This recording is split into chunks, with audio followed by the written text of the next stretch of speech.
Hello, everyone. Welcome to the AI Agent Frontier Seminar. I'm Ming Jin. It is my great pleasure to introduce our speaker today, Dr. Lin Yang. Dr. Yang is a tenured associate professor in both ECE and CS at UCLA. His research focuses on the foundations of modern machine learning, from reinforcement learning to LLMs, with a special interest in safe and efficient decision-making. His talk today is an incredibly exciting one, winning the gold medal at IMO this year with a model-agnostic verification and refinement pipeline. Now, as his abstract notes, his team used this pipeline to solve 5 out of 6 IMO problems, where direct prompting of the same model failed. So this is really a fantastic look at how advanced agentic strategies can unlock the reasoning in ways that standard methods can. So please join me in giving a very warm welcome to Dr. Lin Yang. Dr. Yang. Okay. All right. Thank you so much, Ming, for the invitation. It's my great pleasure to speak here to present our recent work about winning gold at IMO 2025 with a model-agnostic verification refinement pipeline. So this work is joint work with my collaborator, Yichen Huang. Okay. So without further ado, let's get started. So first of all, so what is IMO, right? This is the International Mathematical Olympiad. So it's a world championship of high school mathematics, actually. So it's held annually since 1959. And it has grown to include over 100 countries. And I'm not sure whether it's still growing, but it's a very famous or world-renowned competition for high school students. If you're good in math or you're interested in math, the dream is to win a IMO gold when you're a high school student. So basically, the format of this competition is like that. You're gonna have 6 problems over 2 days. So basically, you're gonna solve these problems about 3 problems per day and within 4.5 hours. It's pretty tough task, actually. Yeah. So many fields matter at least. For instance, Terry Tao, Mariam, and Gregory, they're all the IMO gold medalist. So basically, if you win gold, this basically gives a very strong signal about your talent in math, right? So because of this difficulty, so the selection of the people or the students to attend IMO is also pretty selective. It's like this kind of funnel. It's a funnel to IMO, right? It's an inverted funnel. Okay. So pre-IMO, that's a very tough qualification process. So basically, it is a multi-stage national competition to select its 6-member team. For instance, in the US, other countries are pretty similar. In the US, you need to attend this AMC as the beginning competition. And after that, you go to a higher level, which is AMC, about age 10 to 12, right? And then after that, you get to AIME. After AIME, then it's you go to this national team, right? USA Math Olympics, and finally you are selected to go to IMO. It's like a funnel, and then people are filtered in the end. Only the talented, very talented students are left to participate in the final competition. Okay. And winning gold is not an easy task, even though you already proved to be super talent from this funnel, but it's still super challenging to win a gold medal. So from this, all these contestants, right? So only about 8% of them can win a gold medal. The next 17% of contestants wins the silver medal, and after that, about 25% contestants win this bronze medal. Okay, so it's a very tough process again, right? That's roughly this IMO selection and participation procedure for human beings. Okay, so what about AI? Why AI is tackling this IMO summer, right? So basically, people treat AIMO challenge, right, as a grand challenge for AI reasoning. I mean, mainly because of its a difficulty for human beings, right? So if AI can solve these problems, it can, it can at least show some intelligence or reasoning capabilities of the AI models. So the idea is that like IMO problems are intentionally novel, making route memorization ineffective, right? So the success requires a complete and rigorous proof, not just the correct answer. You gotta write down all the step-by-step proofs for each problem in order to win the full marks. So there is a actually breakthrough since last year, 2024. DeepMind, they have a breakthrough. They won the gold medal for IMO 2024. It's just 1 point away from gold medal. It's very close at last year. So they're having two systems.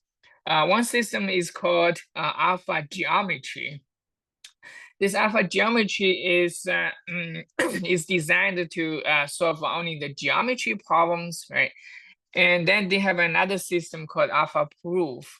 It's a formal reasoning system using NIN. I'm going to talk about this a little bit later about this formal reasoning system. So basically, they have two systems, right? The geometry system solves the geometry problems, which may require visual reasoning. And then the alpha proof system is a formal reasoning system using the NIN language, which can verify this proof step by step, treat it as a programming language, right? They use that to solve algebraic and the number theory problems. Okay. So this was since last year, but this year, 2025, you can view that as a year of a gold medal results, right? So a lot of different groups, they're announcing gold medal results. The first one, first two actually, right? So basically, were from Google DeepMind and OpenAI. So DeepMind achieved the gold medal standard with the advanced version of Gemini Deep Think model, right? So they actually published a paper very recently on this MLP, I think. So I'm going to talk about slightly about that result in the end, comparing with our framework. So also OpenAI announced the gold medal performance on X, right? So OpenAI, they didn't publish anything though, so we cannot really verify what is going on. But DeepMind, they published the paper. We can see at least some level of details about the results, but still we don't know the model because it's closed source. Okay. All right. So and then other teams from China, they also achieved gold medal. I mean, so actually, better than not necessarily gold medal, okay, better than C to reach the silver medal, and the gold medal after the contest, in the sense that okay, so you can adjust your method after you've seen the problems, right? Maybe not big adjustment, but still there's a slight information leak. So then you can achieve the gold medal. It's called after the context results, right? So there before the context, they before the results, right? So they have the silver medal score with their formal model, seed prover. So they published the paper and everything is open source. Yeah. So that's from the Chinese team. And so, and then us, right? So we achieved the gold medal standard with only the Gemini 2.5 Pro powered verification of a refinement pipeline. Okay, so I mean, the Agentic framework on top of a Gemini 2.5 Pro. So the Agentic framework is fully open source. You can see all the prompts and all the codes they are published on the GitHub. You can find that. Okay. So later we showed that this same framework works for GPT-5 and Grok 4. So like you replace the base model with the GPT-5 and Grok 4, they all can achieve gold medal in the sense that you solve 5 problems out of 6. Okay, and then that gives you the gold medal. All the systems save, interestingly, all the systems save the same 5 problems, except for the 6 problems. Every system in this, I mean, whoever reports gold medal, failed to solve the 6th problem, okay? Yeah, which is pretty interesting behavior. But for human beings, we have some contestants solve the 6 problem as well. Although the number of them is small, but still we can solve them by human brains. Okay, within only, let's say, 4.5 hours, and together you need to solve other 2 problems in that day, right? Which is pretty impressive still. All right. All right, that's enough background about IMO and this year's results. So for today, I'm going to talk about firstly, IMO is a grand challenge, right? So why IMO is the key benchmark for advanced reasoning. I mean, that's basically I've already taught. Okay. And then I'm going to talk about the 2 main approaches for AI theorem proving, the formal versus informal method. And after that, I'm going to talk about in more detail about our verification and the refinement framework. Okay. After that, talk about a little bit about the performance and the future works. Okay, the results on IMO 2025 and beyond. Okay.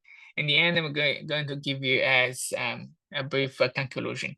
So this talk, unlike my previous talks, which is purely about a theory of machine learning, to this talk we can relax a lot because I don't have any mathematical equations in the talk. Okay, all right.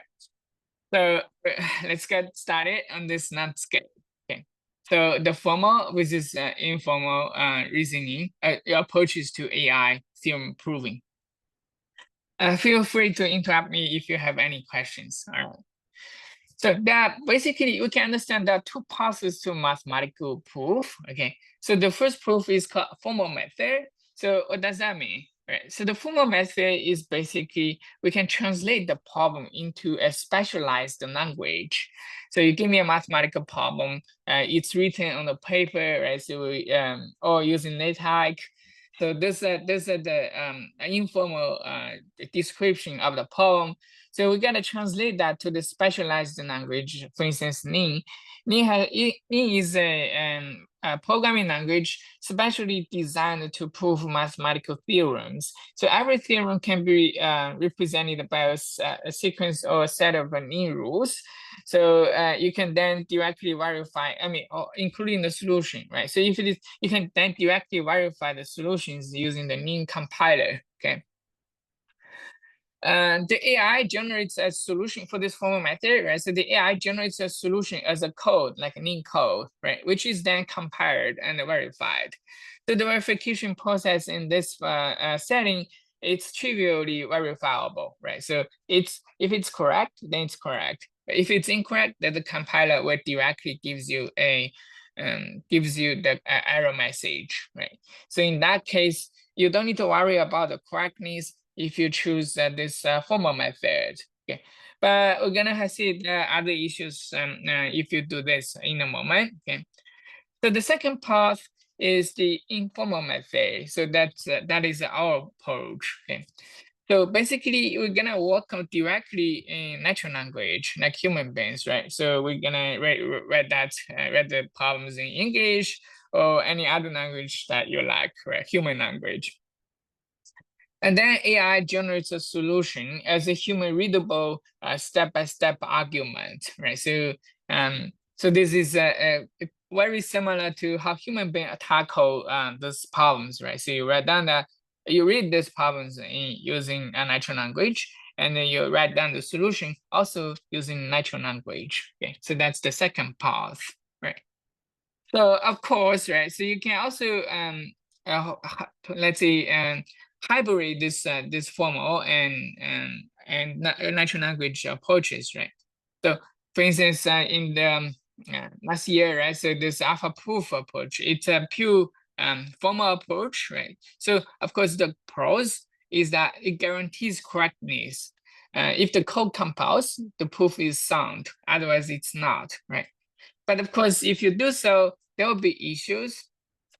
The issue is that, right? So the formal proof is very lengthy code. Okay, so if you had a chance to look at the Ning proof, right? It's super lengthy.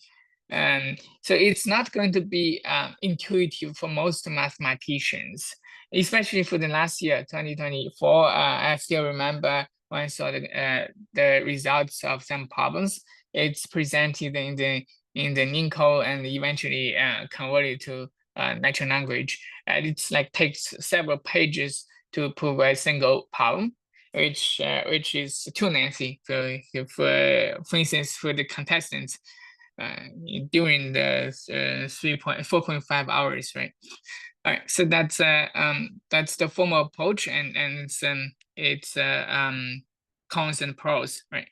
So hybrid systems, that's another thing, another type of results. For instance, better than C, right? They are hybrid of the formal and the natural language approach. Okay, so basically they have a language model proposes a solution or a path, right, or a final answer to the problems. Okay, so then there's a formal approval tries to rigorously verify this proposal. Okay, and in the formal verifier provides crucial feedback to the informal language model. And the language model again proposes a new solution. They have a iterative procedure for this process again. So like they do this again until achieve some satisfiable answer in the end. Okay, so that's the formal and hybrid approach. Okay, hopefully everything is clear.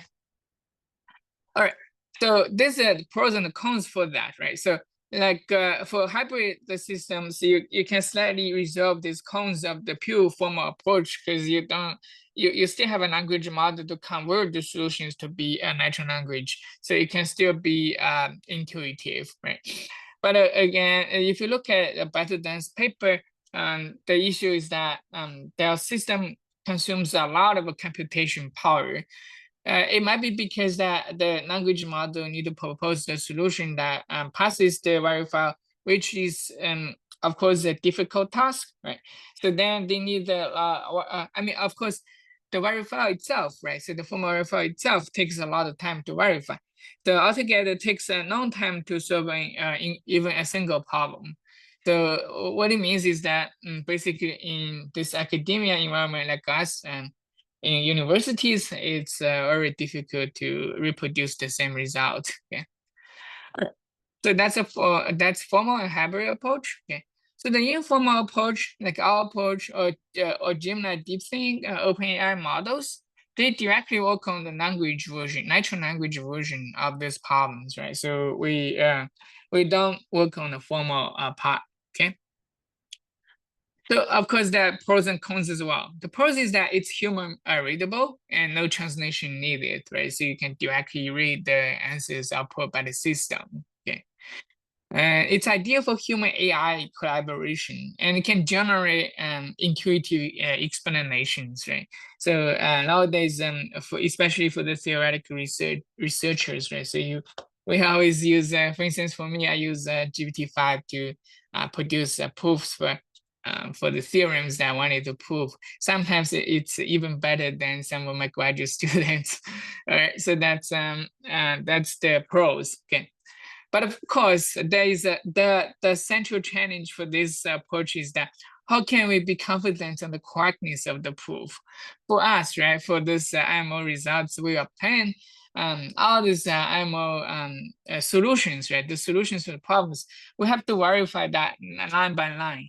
And it's super difficult. I mean, all these things mainly done by my collaborator, Yichen. So like for every problem, whenever I propose a solution to him, he has to read that from beginning to the end. Every time we read a new solution, like the time he consumed to verify is about 2 hours, right? Which is pretty difficult. Okay, so for non-expert who is not who does not have expertise in mathematical computation or IMO level math, then it's impossible to verify the correctness. That's the challenge, right? And of course, this leads directly to our verification and refinement framework. So we just wanted to propose a verifier, right? So it's using language model. This one can, with hyperability, verify whether the solution is correct or not. Okay, so that's the informal approach. So anyways, let's look at in more detail about our approach. How does it work? Okay, so that's the verification and refinement framework. All right, so what is this framework? It can be summarized as this diagram. Okay, So the core idea is that we're gonna use a separate, specifically pumped instance of Gemini Pro or other frontier language models, right? Like GPT-5 or Grok-4, to act as a skeptical proof checker. Okay, so the diagram summarizes the approach. So we have multiple steps, right? The first step is ask the language model with some prompts, right? So you can check the GitHub for the exact version of the prompts. So the prompts is problem agnostic. It's just saying like, okay, please act as IMO contestant, right? So now here is a problem. You gotta follow all the steps to solve the problem. You're gonna be mathematically legal, and you need to output some output the solution with a specific format, right? So something like that in the prompt. Okay. So once it gets the solution, the immediate next step is asking the model, okay, saying that, okay, now you have some, you have a chance to do some self-improvement. Please check your answer again, give an improvement of the solution. Okay. So basically the two steps together helps you to generate a seed solution. Okay, with some probability, the seed solution is on the correct direction. Okay, so if the solution is in the correct direction, we hope we can select it. We can eventually improve and select it out. Okay, so if you directly ask the model to solve the problem, so you can just stop at here, like at step 2. But with high probability, like in all the previous result, especially in this math arena, right? So that in that website, they tested even you sample, let's say 64 or 32 times and trying to find the best solution in this in the 32 solutions, is not giving you the correct solution. So only these 2 steps is not going to be enough. Okay. And then we go to step 3, which is the circle verification step. So this is again using the same model, for instance, Gemini 2.5 Pro, right? So, but we have a verification prompt. We're saying that, okay, now you are IMO grid. So you need to look at the solution proposed by some contestant. The task of you is to try to find the justification gaps or mathematical error or something like that in the proof, right? So you don't need to, I mean, it's important the prompt stress that you don't resolve the problem. You just verify the solution. So I'm going to illustrate that why this is important, okay? So the verifier does not try to resolve the problem. It just check the proofs, okay? Once you find any bugs, right? So you're going to generate a bug report, okay? So once it generates a bug report, we know that the solution has some issue. Or the verifier will thinks that the problem is the solution is correct. It's going to say that, okay, the solution is correct. Okay, so if the verifier says that the solution is correct, we're gonna rerun this verifier again and again and again. Okay, up to 5 times. So note that this language model, the output is always randomized because there's a so-called temperature parameter in it. So the generated solution is also pseudo-random, right? So there's a seed in the seed determines the final answer. So every time you ask the language model to do something, the output is highly likely different. So that's why we ask the verifier to do this for 5 times. If for 5 times they all passes, right? The solution all passes, then we're gonna say that, okay, we're gonna accept the solution, right? So that's the output if we consecutively passes 5 times. On the other hand, if it generates a bug report, right? So now we have a bug report.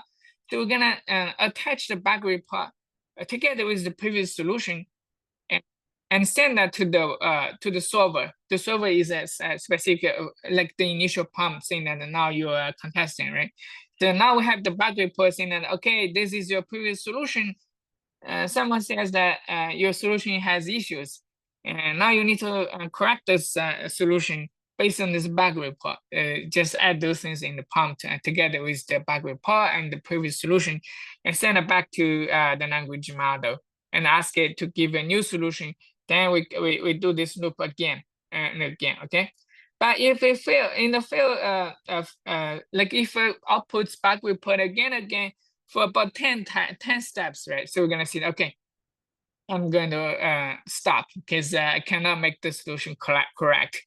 So as you can see, like beginning, I'm saying that in step 1 and step 2 is used to generate an initial step or giving an initial direction, right, of solving this problem. So if it indeed gives a solution that cannot be modified to be a correct solution, and in the end, it's going to be rejected. Okay. But if it somehow at some steps, right, after a certain number of iterations, the solution can be made to be a correct solution, the model is going to accept that. So as you can see here, the final answer is either saying that I'm going to fail, right? So, or it's going to be a solution that the model believes it's a correct solution. Okay, so there's no other possibilities, like it's outputting something random, and the model is not certain about the correctness. Okay, hopefully that's clear about the framework. Okay, so let's look at let's see the very simplified version of this framework. Okay, so I mean the exact version you can find that in the GitHub. Okay, so the prover guarantees the initial draft of a solution, right? So the verifier is saying that, okay, the verifier is prompted to be highly critical mathematician, right? Looking for the critical errors for justification gaps. And after that, we refine using the prover, right? So the prover should improve its own proof, okay, by addressing every point raised by the verifier. And the cycle repeats until the verifier approves the proof or a maximum number of iterations is reached, right? So this is a simplified version of the verification and refinement loop. Okay. Hopefully that's clear for now. All right. So what is the verification prompt, right? So again, here is a simplified version, just for illustration purposes, right? So what is saying, right? So now you are an expert mathematician and meticulous grid for IMO, right? So it's saying that, okay, your primary task is to rigorously verify the mathematical solution. So the solution is to be judged correct only if every step is rigorously justified, right? So a solution that arrives at the correct final answer through flawed reasoning, educated guess, or with gaps in its argument must be flagged as incorrect or incomplete, right? So this is the major statement of the verification prompt. And as you can see, right, it's purely problem agnostic. So we don't like specify this prompt with by looking at the problems. It just like that way, and it works for I mean ideally for all IMO type problems, right? And that gives some instructions for the output, right? So that's also in the prompt. Okay. All right. So let's look at the example output of this verifier, right? So the verifier outputs something like this. There is a final word in the beginning saying that, okay, the solution is invalid because it contains a critical error. So because it says it contains critical error, right? What are the list of findings, right? The list of findings is that location, okay, this is citing the initial text from the solution. And then it says that, okay, what issues is in this text, right? It says, okay, there's a justification gap, right? The solution interchanges a limit and an integral without providing justification, such as proving uniform convergence, such and such, right? Another example is here. Okay, I found another justification gap because in the initial solution, it says that it derives A minus C greater than B minus D through A greater than B and C greater than D. So those are the examples of justification gaps, right? So it also gives you an explanation saying that, okay, this is a critical error. The step is a logical fallacy, right? Subtracting inequalities in this manner is not a valid mathematical operation. Okay, so this is example of the verifier's output. Okay, so if you go to the GitHub, you can see a lot of logs. Okay, the solution logs for the problems. You can find something very similar to this. So I can summarize one of the logs. and to see that to see how it actually works. Okay, so for instance, in this log, we're trying to obtain the solution for this problem 1. Okay, so this agent OA means that I run a multiple agents. So one of them gives the accept, then will stop. Okay, so the 8th agent saying that the accepts the solution. Okay, so that's why I put the agent 8 over there. So initially it says that the solution is wrong, and the verifier says that the solution is wrong. Okay, the second iteration, the verifier still says that the solution is incomplete or wrong. Okay, but after iteration 2 or 2, 3, okay, so it says, okay, the solution is correct, but contains critical error in the proof. All right. So after that, okay, so after from iteration 4 and go on, so it says, okay, the solution, the answer is correct and the proof is also correct. So then it actually accepts the solution for about 5 times, right? So for exactly 5 times, then we output. Okay, that's in the log. Okay. Yeah, this is a case study of that problem. Okay. All right. So I hope that's clear for the framework and for how it works. Okay. But again, people are gonna ask, right, why it works. Okay. So if you look at naked language model, okay, so for instance, Gemini 2.5 Pro, right? So the reasoning, there is a so-called reasoning token. Okay.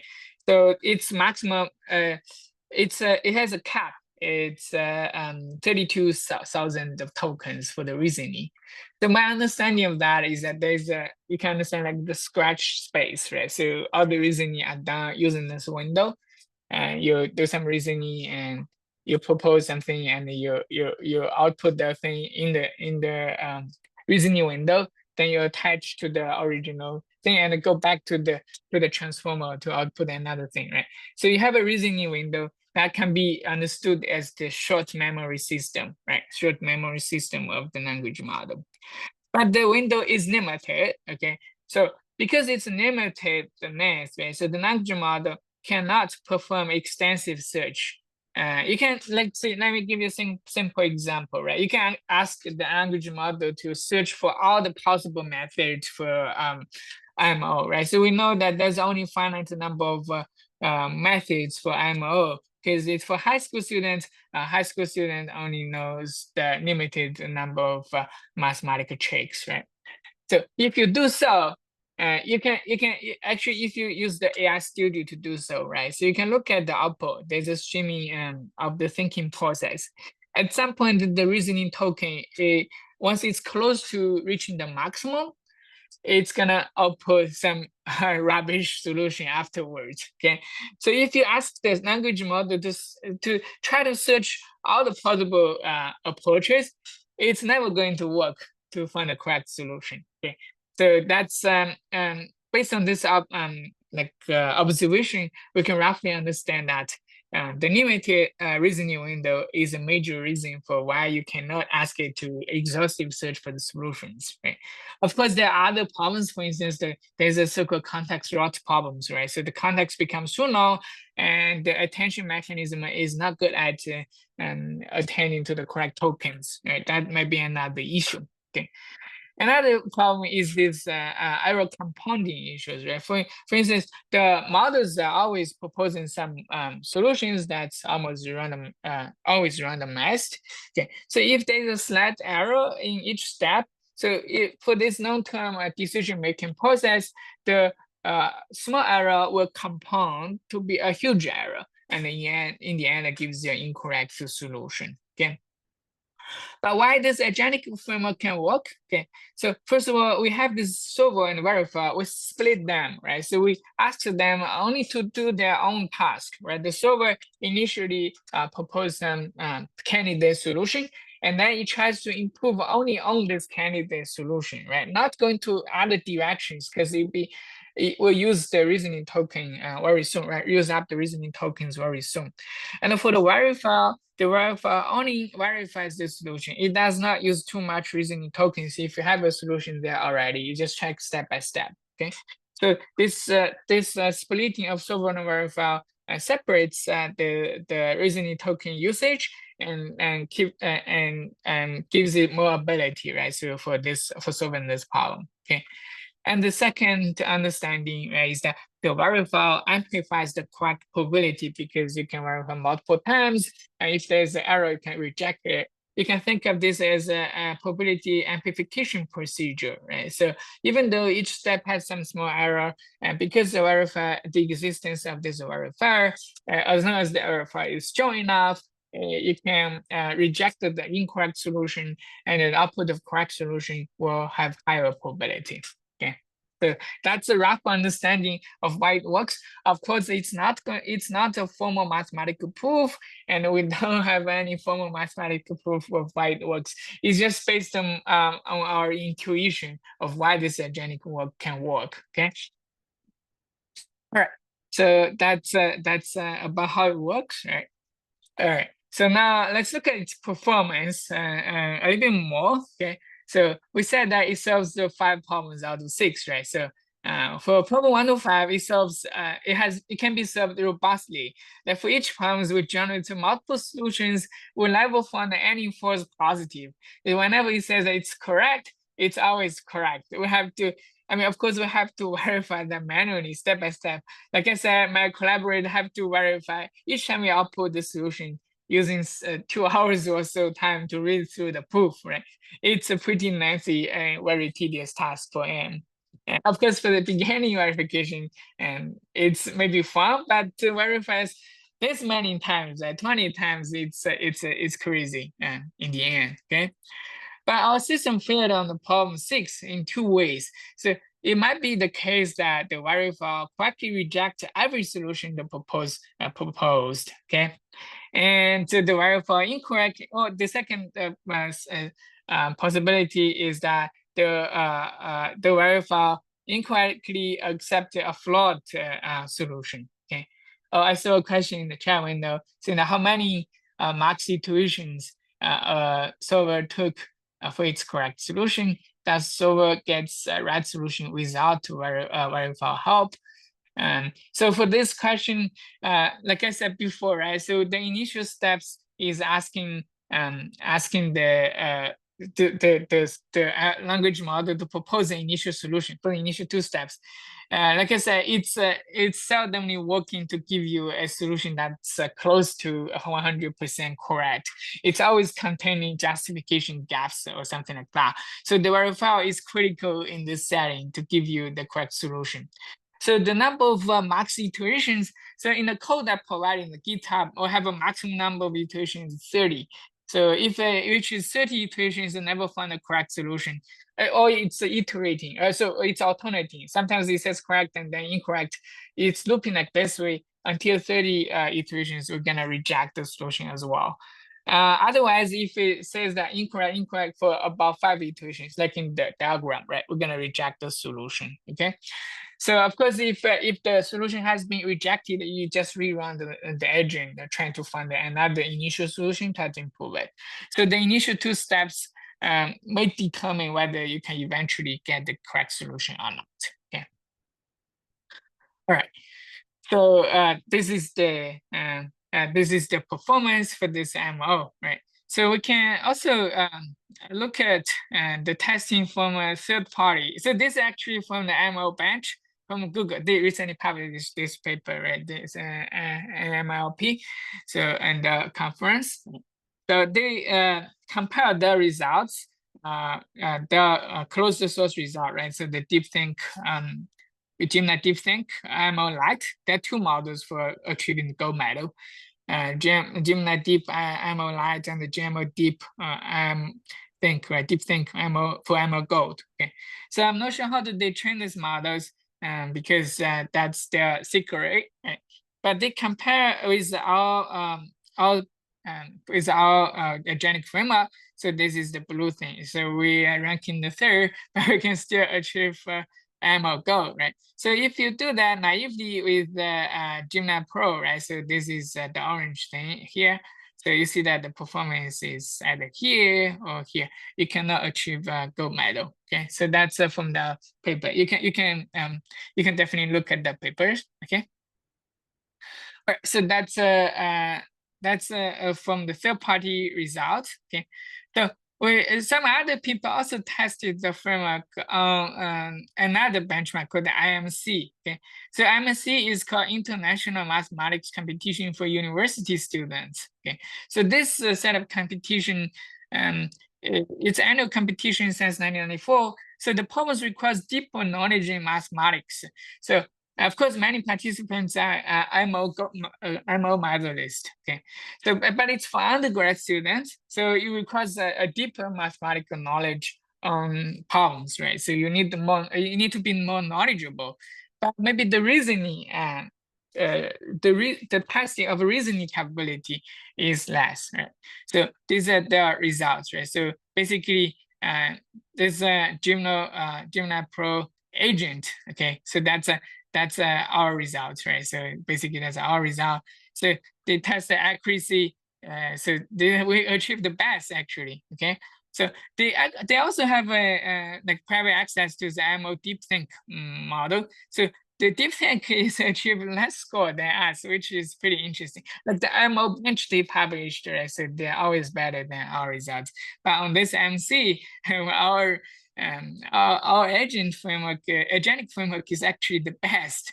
I mean, of course, the difference is not that big. Okay, so if you use best of 32 on the naked Gemini 2.5 Pro, then you only achieve this much.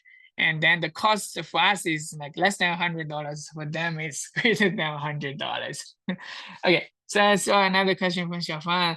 They say, how long does it take to solve, verify, and set up come up with the answer to different perform similarly in running time? Not necessarily. This running time is very difficult to justify actually, because it also determined by the traffic, right? So everybody can query the model. So if there's a lot of traffic going onto the model, the solution it can take a long time to give you the answer. So sometimes, for instance, I'm using Gemini 2.5 Pro. For each problem, the faster time I can solve that in less than 10 minutes. But sometimes if the traffic is bad, right? So there's a traffic jam, so then it takes hours, 2 hours, something like that for one problem. So when I tested, at the time I was testing, GPT-5 is the slowest model. The second slowest is Grok 4. Okay, the fastest model is always Gemini 2.5 Pro. Okay, so that's just the understanding at the time I'm testing. Maybe right now it's different. Okay, of course you can try it as long as you're willing to spend the credit. You have the code on GitHub. Okay. All right, so that's the results, right? So what about future improvements? So we can, to get better models, we can, of course, integrate stronger base models than Gemini 2.5 Pro, or these frontier models. You can integrate with these new models, right? For instance, the Gemini DeepThink model. Although we don't have access, maybe someday they're gonna publish the access for us. We can integrate with this agentic framework. It can always help you to improve, right? So another idea is that maybe we can create a mixture of expert system with different base models. Some of them to do the verification, and some of them for the solver, right? So because some of the models can propose different solutions, right, or give you better instruction following capabilities. Mixing them maybe give you better performance. Okay, we can also try to mix or hybridize this kind of agentic framework with formal verification. Okay, so because of this agentic framework, we demonstrate its capability, right? We can use it as a system for research, right? We can use the system can achieve gold medal at the MO level, right? And the MC level. So it can be powerful enough to be a practical tool. So for myself, I do use it using this framework. Or even if I don't have a code for different problems, I use the the principle, right? So ask it to verify itself and then send it back to improve it, right? So this principle is actually pretty useful. Okay. This agentic framework again, right? So it can be think of that this agentic framework gives you a way to robustify the existing models, right? So that's almost everything. So as a conclusion, right? So we see that in this year, 2025, the IMO, so multiple systems, including ours, reached the gold medal. So it's a, natural language self-correction system. It's proven to be a powerful framework, right? So the performance of our system is on par with the state-of-the-art closed source models in these big companies like OpenAI and Google, right? So it also, showcases the importance of finding the best way to unleash the power of the powerful base models. Okay, that's everything for today's talk. Thank you. All right, thanks, Dr. Yang, for this fantastic talk. And thank you for being so engaging to take those great questions during the presentation. So before we go to the formal Q&A, I'd like to kick off with a question of my own. So it's a question about verification. So in your talk, you mentioned that verification is key to unlock the amazing performance of the current language models in math reasoning. But also in some other works, there are some findings that says the large language model cannot self-verify or self-critique, especially for open-ended tasks. And in those cases, it seems that you need to ground the reasoning from the external feedbacks. So I'm wondering, what's your thoughts on how we can reconcile these two perspectives? Is this because language model has a better world model for the math so that it can do verification, or it's more about the type of feedback, like how we structure it to guide the models? So curious to hear your perspective. Great question. Great question. Yeah, but I don't think the two perspectives, they're conflicting each other. It's a so it's basically like for this IMO level task, right? So why this verification works? It's not in principle. It will work. It's working because it's working for IMO problems. So you test it on other mathematical problems. Sometimes it gives you the wrong verification. For instance, even for IMO problems, right? In 2025, the 6 problems, right? So the verification most likely will be incorrect. Like in our current system, if you use Gemini 2.5 Pro or even Grok or even GPT-5, you're always saying that the incorrect answer is correct, but in fact, it's not correct. Okay. So what it means is that, right, I didn't say that, okay, this verifier is always going to give you the correct solution. I was just saying that in our result, right, if the verifier is strong enough to verify the solution, then it can help you to give you a correct solution in the end. It can help you to amplify the probability and select the correct answer. But like you said, for open-ended research questions, maybe the base model is not strong enough yet to give you a correct answer.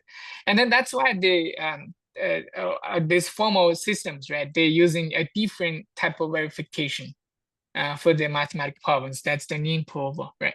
So indeed, solving mathematical problems, verifier is the key. But you whether use it itself or not to do the verification, that's another question, right? So in some problems, itself contains a lot of maybe the training data is good enough. It's already good, strong enough to do the verification. But for open-ended tasks, it does not contain sufficient knowledge. Verification may not be possible using itself. I see. Yeah, that's a Yeah. great point. Yeah, a quick follow-up on this is, as you mentioned, in some cases, the verification is reliable and sometimes it can be misguiding. So from a more practical point of view, is there a way that we can evaluate the quality of the verification, or like more generally, like verification is a type of feedback? So is there a way we could decide, okay, this is a good quality of feedback, and that feedback may be misleading or it can be improved. So is there some like practical tips that you would like to share? Yeah, so it's this depends on different domains, right? Different applications. For some like a verification, I'm not sure. Did you mean the verification using the model itself? Mm-hmm. Yeah. Okay. So for mathematics, right, we can directly check whether the verification is correct or not, right? So if it's an incorrect solution, then it says correct, then that's an incorrect verify. But for other open-ended problems, right now we don't have a good solutions yet, right? We have to, based on our own discuss, our own common sense or other knowledge, right? So human knowledge to check whether the language model is capable. So in the sense that we have to be cautious, right? Have to be careful in using these models. Sometimes it says that it's correct. It's not necessarily correct, right? So that's maybe the practical tips, right? So of using language models.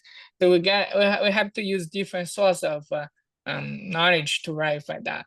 For instance, you use language model propose something. You can just ask it itself, right? So verify this answer by searching on Google, right? Sometimes it says that okay, and that's my previous answer was incorrect.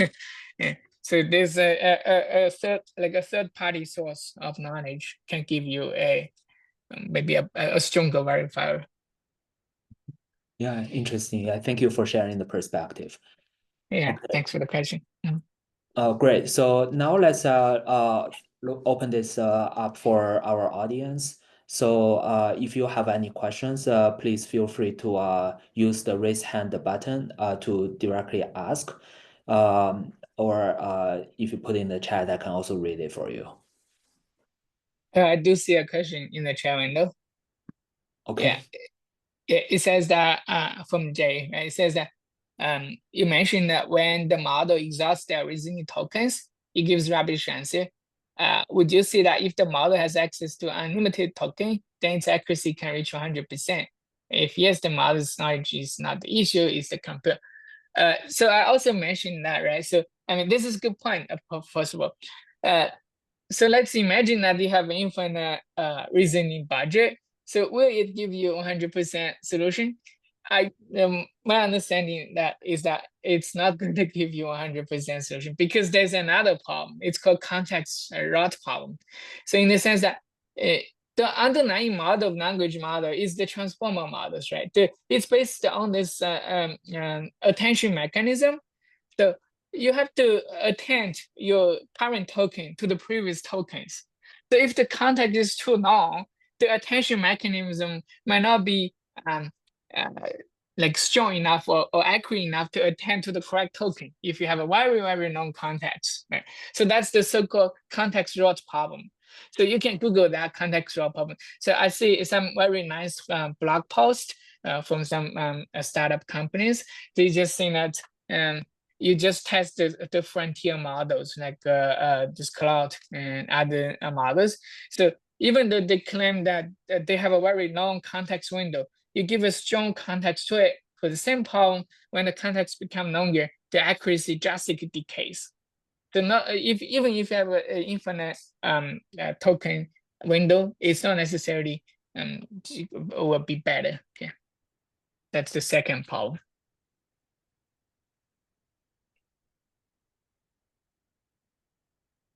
Yeah, hope that answers the question. Yeah.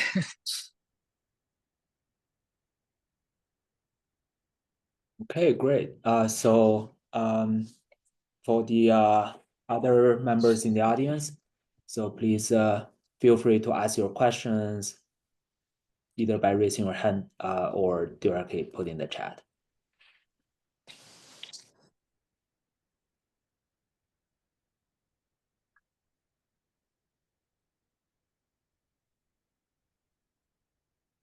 Yeah, maybe there's no more question, but feel free to send me email or ask for a chat, right? One-to-one chat. I'm happy to do that. Yes, that's great, and thanks. Let's join to thank Dr. Yang again for this fantastic talk. And thank you all for attending today's seminar, and we hope to see you all next week. Have a great weekend. Thank you for the invitation again. Have a nice day. Thanks, Lynn. Bye. Bye.